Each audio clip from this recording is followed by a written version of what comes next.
No niin, se on taas sitten elokuva-arvostelun aika. Seistain mamma arvostelee ohjelmassa. Me tultiin just elokuvateatterista ulos Tällä kertaa oltiinkin tuolla Niagarassa sitten katsomassa tämä ensi-ilta-elokuva, eli Steven Spielbergin uunituore Disclosure Day, science fiction elokuva ihan tältä vuodelta. Tänään on siis ainakin Suomen ensi-ilta sitten, taitaa olla maailmankin ensi-ilta. Ja Catsmats lähti kanssa messiin siinä sitten katsomaan, ja on siis keskiviikkopäivä, ei perjantai tällä kertaa, mutta tää on vähän niinku jatkoa sitten Spielbergin tolle, voisiko sanoa, kolmannen asteen yhteydelle, että tässä ollaan taas tekemässä kolmannen asteen tuttavuutta sitten avaruusolioihin ja voisiko sanoa ET:llekin vähän jatkoa sitten tiettyjen elementtien osalta siinä sitten. Joo, ihan ET oli. Joo.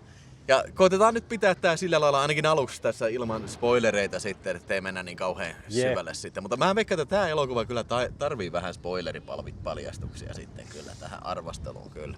Mun mielestä, tai mulla on ainakin sellainen mielikuva, että tässä on niinku, siis markkinoinnissa ja kaikessa on jätetty tosi paljon niinku kertomatta. Että halutaan, että ihmiset menee sinne teattereihin vaan kattoon niinku tavallaan ihan niinku sokkona. Mitäs sä olit tiesi Disclosure Daystä ensin? Joo, kun mä en osaa kerta kaikkiaan lausua sitä, mutta Sanois nyt vielä. Decision Day. Joo. Ihan hyvä. Niin. Ihan hyvin se meni. Mä ainakin tiesin heti mistä on. Niin joo. Niin mä oon oikein siis mielenkiinnolla nyt odottaa, mitä Mätsi ja Ville tykkää tästä elokuvasta, koska mäpä tykkäsinkin. Joo, minäpä tykkäsinkin, koska se oli monitasoinen elokuva. Eikö sä yleensä tykkää tämmöisen tieteis-ufo-hommista? Kyllä, joo, tässä oli asiaa ja sitten vähän niin kuin itkukin tuli siinä yhdessä kohtaa, kun pienet reppanat ufot sieltä pelastettiin ja voi, ne olikin suloisia siellä. Kyllä monessa kohtaa sä kyllä sätkähtelit siinä penkissä kauheasti. Hei, mä tykkäsin, koska autolla ajettiin lujaa ja autot iskeytyi, meni ja junan allekin ja kaikki meni hienosti. Oli semmoista kyllä kunnon sähinää.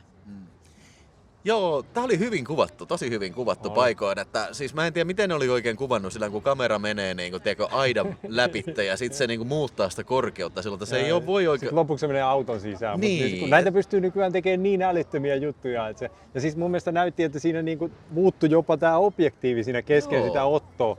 Niin onko se jotenkin tietokone ohjattu sitten, että ne pystyy jotenkin eri otoilla tekemään näitä? Mä en osaa sanoa.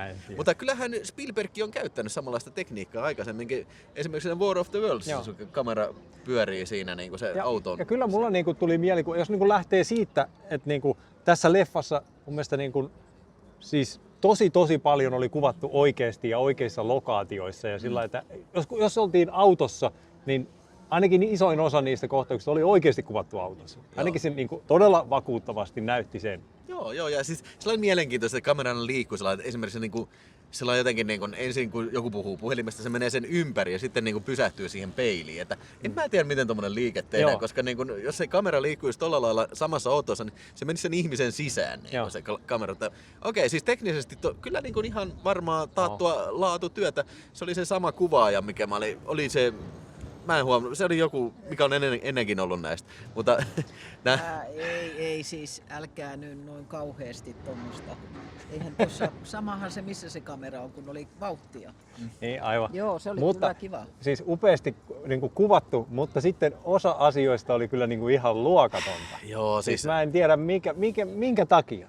Niin siis tässä mikä asia? No. Siis tässä oli semmoisia kohtauksia, missä nämä eläimet tulee niin. Siellä oli muutamia eläimiä. Joo, no mutta sehän oli tarkoituksella. Ai tarkoituksella oli niin huonon näköistä? Niin joo, koska nehän oli tarkoituksella niin kuin tietokoneella. Sillä hän katsoi ja niin kuin ymmärsi, ettei tämä ihan ei ne ole oikeita eläimiä. Niin. Niinpä. Siis niin kuin, ne tuli kattokaa avaruudesta. I'm not buying that. Ei, siis niin kuin, mä en tiedä, eikö nykyään voi käyttää niin kuin ollenkaan oikeita eläimiä mitenkään kuvauksessa. Että ei, kato, ei. Mittasuhteet oli tässä ja sitten ne oli just tarkoituksella tehty sillä lailla. Ja sitten kattokaa, kun se poika huusi, älä mene niiden perään. Ja ne eläimet sitten vei tämmöiseen semmoiseen avaruushuoneeseen, jossa tuli kaikki sitten säteet heihin. Ja he alkoi tulemaan tämmöiseksi avaruusihmisiksi. En minä tiedä, mitä he olivat. Jotain. Joo, just tämmöistä meininkiä tässä on, tämmöistä vähän niin kuin New Agea sitten.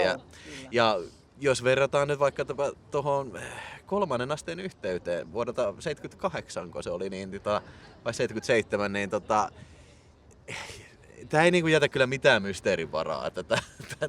Tämä kyllä on tosiaan paljastusten päivä meinaan. Tässä kyllä selitetään tasan tarkka, mistä on tässä kyse, että niinku, ei katsojalle jää mitään arvotusta tässä. Joo, ja mua niinku välillä rupesi jopa vähän hämää se, että siinä oli niinku ihan siis tämmöistä, oli niinku käsikirjoitettu kohtaus, missä nämä hyvis ja pahis niinku kohtaa. Ja sitten siinä oli semmoinen, tuli jopa vähän Matrix 2 mieleen, että nyt selitetään. Niin kun, näiden pitää keskustella keskenään, että miksi sinä teit näin, että tämä meidän ohjelma meni eteenpäin ja näin ja näin ja näin.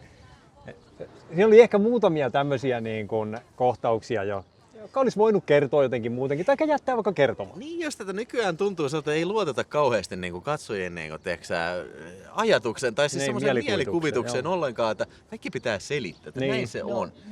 Mun täytyy sanoa, että mä en nähnyt traileria. Masa oli katsonut trailerin. Niin, elokuvissa vahingossa. Mä en olisi halunnut nähdä sitä elokuvissa, mutta se oli semmoinen teaserityylinen, että en mä kauheasti. No, mä kun ajattelin Spielbergia, mä ajattelin, että dinosaurukset tulee. Ja sitten kun tuli se ensimmäinen nyrkkeilykohtaus, niin mä ajattelin, että tääpä alkaakin vauhdikkaasti, että kohta tulee dinosaurukset. Niin mulla oli pikkusen vaikeuksia tässä sitten, että että ne vaan sitten löpisee siinä. Joo. Että no, sinänsä pääsi yllättää. Niin, missä mielessä yllättää? No kun ei tullutkaan dinosauruksia Spielbergiltä. Niin, että ei, liian vähän fantastisuutta. Niin, liian vähän dinosauruksia. Niin, siis joo. No, se oli tämän elokuvan tämmönen tarkoitus. Niin, no me käytiin katsomassa tuossa keväällä se sanon nyt mikä se? Projekti Hail Mary. Niin, Hail Mary, niin sehän oli vähän semmoinen, ehkä niin kuin, vaikka siinä oli huumoria, niin se oli sentään niin kuin semmoinen tieteiselokuva, avaruuselokuva, mutta en mä tiedä, musta tuntuu, että tämä menee vähän niin kuin tämmöiseen, missä sanotaan, fantastisen piiriin niin kuin ehkä enemmänkin. Mutta ettekö te nyt tykännyt, kun se oli kiva elokuva, semmoinen lempeä elokuva? No siis nimenomaan, vähän niin kuin tämmöinen, vähän niin kuin E.T. ja 3. asteen. Mutta tässä niin, mä jäin luulin, että te oikein tykkäsittekin. Mä jäin tässä vähän kaipaan sitä, että siis se olisi voinut mennä siihen olisi lisätty vähän enemmän semmoisia elementtejä, että se olisi lapsille. Niin okei, sitten se olisi ollut niinku puhtaasti lasten elokuva, mutta sitten se kuitenkin se nojasi vähän siihen suuntaan, mihin niinku E.T. ja tämmöiset. Mutta sitten taas se yritti olla täällä, siinä oli toimintakohtauksia paljon ja ei ne nyt tietysti ei tässä kauheasti väkivaltaa sinänsä ollut. Ja varmaan yksi fuck. Niin, siinä oli se pakollinen fuck, PG-13 fuck. Niin, se kyllä kuultiin siinä, mutta niin kuin, en mä tiedä, siis... Hei, mä nyt kysyn teiltä, kun te tiedätte, mikä tämmöisen hinta oli? Oliko tässä budjetoitiin? Onko tietoa? En osaa sanoa, mä en nyt katsonut budjettia. Mä voin kirjoittaa sen tähän ruudun alapuolelle. Mitä saadaan varmaan aika paljon. Kyllä, joo, ei tää varmasti halpa elokuva ole. Että siis täällä oli tää, niin kuin, kuten sanottu, niin isoja kohtauksia. Ja oli tässä nyt sitten CGI-täkin käytetty kyllä. Ja kaiken näköisiä tehosteita kyllä, mutta niin kuin jotenkin, en mä tiedä, kyllä tää jätti mut vähän kylmäksi kyllä. Mä en tiedä, mun on tosi vaikea. Tässä oli niin paljon kaikkea, että sitä pitää ehkä vähän pohtia. Niin kun, toisaalta mä tykkäsin, siis nautin, ei tuntunut yhtään pitkältä. Mun mielestä 2 tuntia 25 minuuttia, mikä on harvinaista. Kyllä mä kattelin kelloa. Okei. Niin. Mutta niin, siis se on tosi vaikea nyt heti sanoa. Kyllä mä varmasti haluan ton uudestaan katsoa. No kun mä ihmettelin sellaista, kun se E.T. oli kasvanut isoksi, oikein isoksi, niin oliko sillä paita päällä? Oli. Oliko? Joo. Neulepaita oli päällä pojalla. Kyllä. Sitä mä vähän niin kuin tässä jäin miettimään. Niin se oli se, mikä alkoi. Niin, että oliko niillä niin kuin kaikki muuten oli selvää, mutta se jäi vähän hämään. Joo, koska siinähän olisi pitänyt vähän niiden elämää valottaa, missä ne oli pidetty sitten nämä E.T. tai siis nämä avaruushyypiöt, mitä siinä oli. No, jos heitetään arvosanat, niin sitten keskustellaan vielä vähän tarkemmin. Mulla on muutama asia, mitä mä haluan kertoa tuosta spoilereitten kanssa sitten. Niin mä annan täällä näin niin ensinäkymältä anna vaan 3 tähteä. Että ihan ok, kyllä se nyt katteli ja näin, mutta ja sinänsä hyvin tehty elokuva ja hyvin näytelty elokuva tällä, mutta jotenkin se jätti vaan kyllä kylmäksi ja liian niin kuin rautalangasta väännetty kaikki ja niin kuin mitä tässä tapahtuu ja mihin tää on menossa. Niin kuin, ei tää niin kuin sinänsä yllättänyt niin kuin missään kohtaa. Ei pääse missään yllättämään missään eri aspektissa kanssa, että tämmöisiä on nähty kyllä. Vähän tämmöisiä niinku, tuli mieleen X-Files-jakso tästä. Niin, olihan tässä tosi paljon samoja teemoja. Mä sanoisin, että kyllä mä sille 3,5 annan, mutta mä en ole ihan, siis se saattaisi nousta vaikka 4, niin kun nyt vähän pääsee sisäistään ja ehkä katsoon uudestaan. En mä nyt varmaan elokuvia sitä uudestaan me kattoo, mutta sitten joskus kun katsoo uudestaan, muksujen kanssa vaikka, niin niin. Joo, 4,5 kyllä lähtisi. Oho, no niin. Koska ilman dinosauruksiakin. No kun se meni kivasti sitten kuitenkin. Ja... Suosittelisitteko? Kyllä mä sanon, kyllä Joo. tämä nyt varmaan on parempi kuin monet muut, mitkä tuolla elokuvissa menee.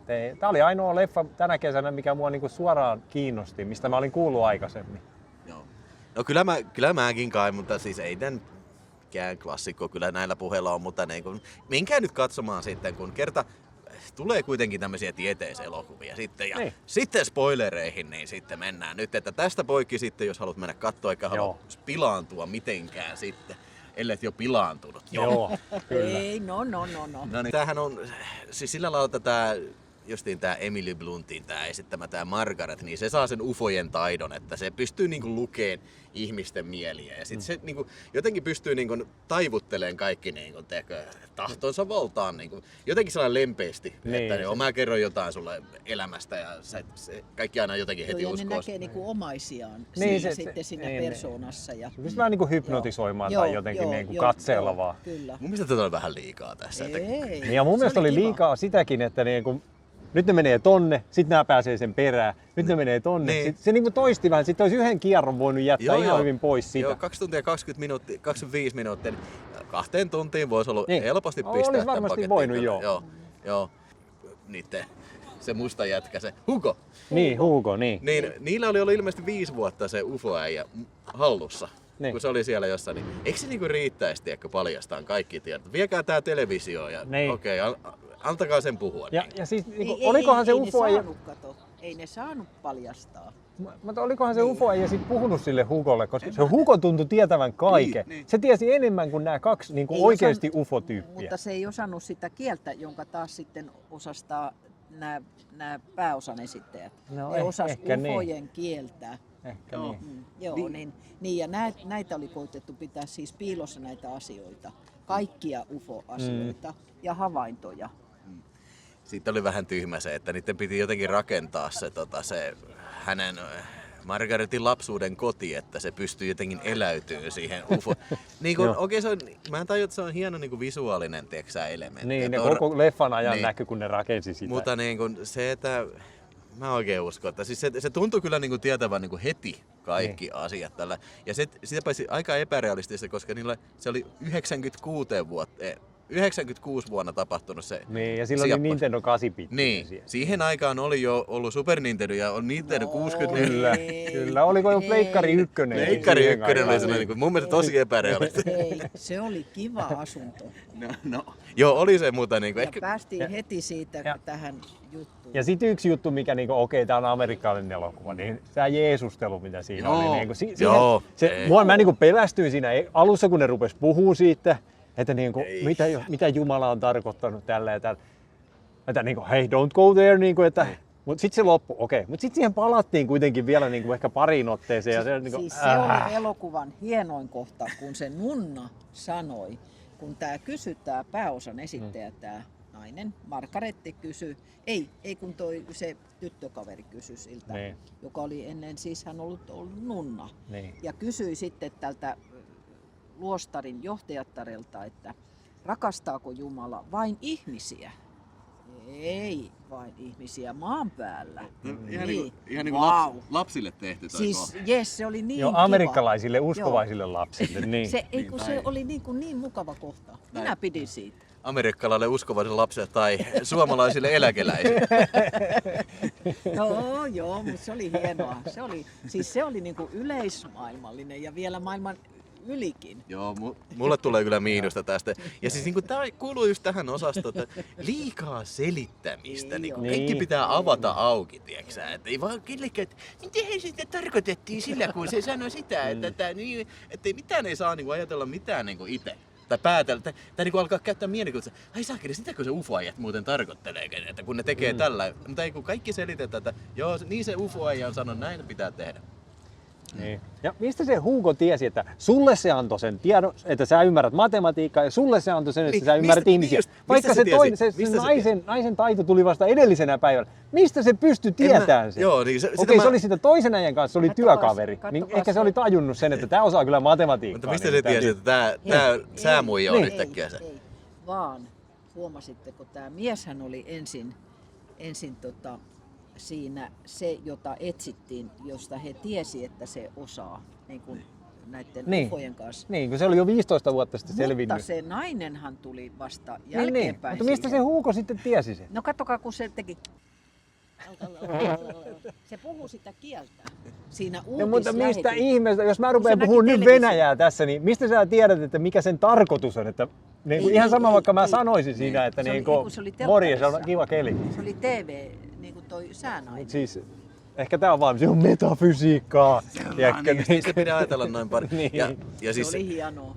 Ja siis se, että niin nyt lähetettäisiin tommosia videokuvia, niin ei kukaan uskoisi niitä. Tiedätkö? Kaikki on, no jaa, on jotain, tää on taas jotain kusetushommia. Niin vaikka kuinka televisiossa olisi sitten tommoinen. Kaikki ihmiset jossain lentokentällä, joka busseissa, kaikki vaan tuijottaa ruudulla. Nehän testas pikselit, että ne on aitoja. Niin sekin on hyvä, ihan ohimennen vaan, että kyllä tää on niinku testattu, nää ei ole mitään tekoälypikseleitä. Kyllä, joo, nää on aitoja. Ai jaa, okei, joo. Nopeasti lennosta, reaaliajassa.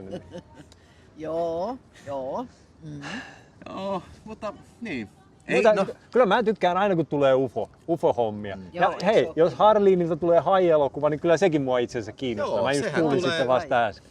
Renni Harlinin hai-elokuva tulee nyt perjantaina. Sitten niin, kyllä haitkin kiinnostaa aina. Joo, haithan, totta kai. Pojatkin voisi lähteä mukaan, sitä voisi tulla hauska. Joo, mutta onko vielä jotain lisättävää tähän Ei, se oli hienoa. Että sä tykkäsit? Kyllä. Sä tykkäsit?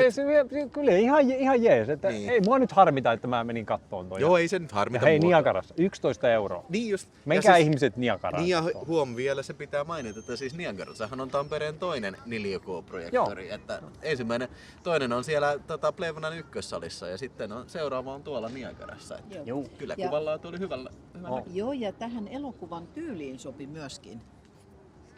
UFO-tyyliin sopi tää pienempi elokuva. Vähän underground meininki. Niin, joo, se oikein sopi kivasti. Niin, että ollaan vähän niin kuin salaisessa paikassa katsomassa salaisia juttuja. Joo, kyllä. Ei mitään hätää. Alright, mutta siinä kuulitte, tää jakaa näköjään aika mielenkiintoisia mielipiteitä sitten kyllä, että se oli minä, joka vähiten tykkäsi, mutta te tykkäsitte enemmän, että nyt kerro sieltä katsojat, että mitä sinä olit tästä kyseisestä elokuvasta mieltä ja kiinnostaako paljastusten päivä. Selvästikin näille elokuville pitää alkaa keksiä suomenkielisen nimiä jälleen kerran, koska kaikki ei osaa niitä lausua. Ei. Eikö ollut mitään suomenkielistä nimeä? Ei ollut. Oli paljastuspäivä. Oliko? Oli se. Mä just sanoin. Ei, mutta ei se ole se virallinen nimi. Ei tosiaan. Ai mikä se on virallinen? Ei sitä kai se on Disclosure Day. Disclosure Day. No niin. Se olisi pitänyt ufojen salaisuus tai joku se. Joo, siis jotain tämmöistä tosi raflaavaa. Niin ufot paljastavat harmaat ufoäijät keskuudessa. Himokkaat ufot avaavat polyesteripaitansa. Tai sillain, että pienet säälittävät ufo-olennot. Asgardit ovat täällä. Piilottakaa haudatkaa tähtiporttinne. Joo. Jep, mutta se teet sä. Lähetys loppuu nyt täältä alarannasta. Kiitos, että katselit ja pistä sinne kommentteja. Ja morjens. Seuraaviin elokuvissa käynteihin sitten.